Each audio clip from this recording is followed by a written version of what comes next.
Hi guys, welcome back to my YouTube channel. Thank you so much for coming back and I hope you have subscribed.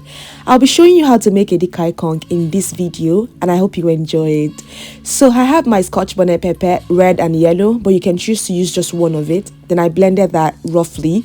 So moving on, I added my beef into my pot. You can use goat meat. I added some cow skin, which the Yoruba people know as momo. And because I was unable to break this stockfish head into pieces, I had to cook everything. So I added that, and then I added my tripe and reed. I added some sliced onions. Afterwards, I added some blended scotch bonnet pepper, the one I showed you earlier at the start of the video. So I added some seasoning cube. You can choose to add more or less, depends on your taste and your preference. Then afterwards, I added some salt to taste, also at your discretion. Afterwards, I just tried to mix that together, and then I added water. So I'm not going to be using all of this meat and protein for my soup. I'm just bulk boiling, if that makes sense.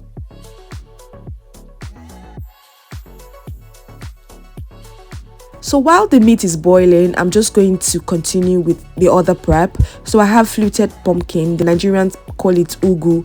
So I'm going to be slicing that into very thin slices, like very thin. So we'll be using two types of vegetable here. We'll be using fluted pumpkin, ugu and water leaf. They call it bure in the Yoruba part of Nigeria.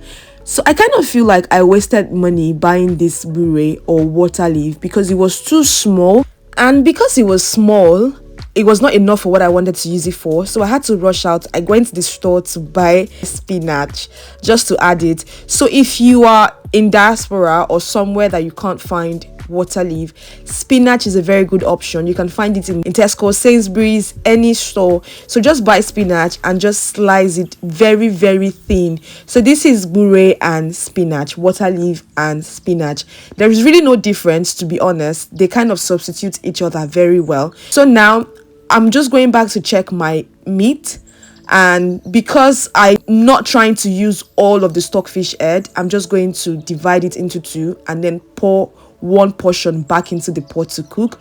So before that, I'm just going to add my ground crayfish. So please note something, that we will be adding our ground crayfish in 3 batches. Don't miss those 3 batches. It's very important.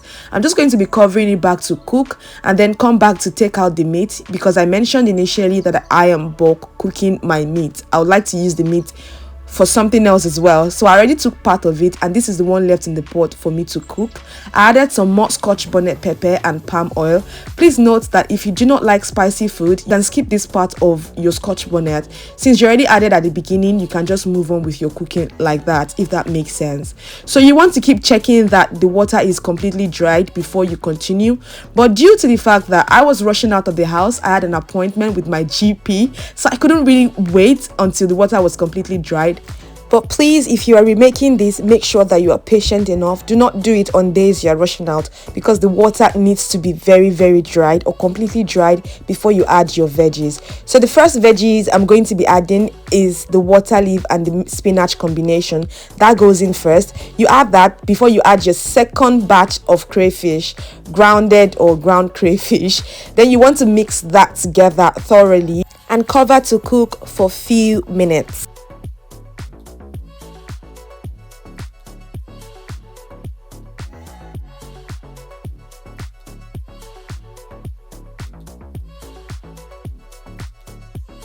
So after a couple of minutes, you want to open that up, then add the last batch of crayfish.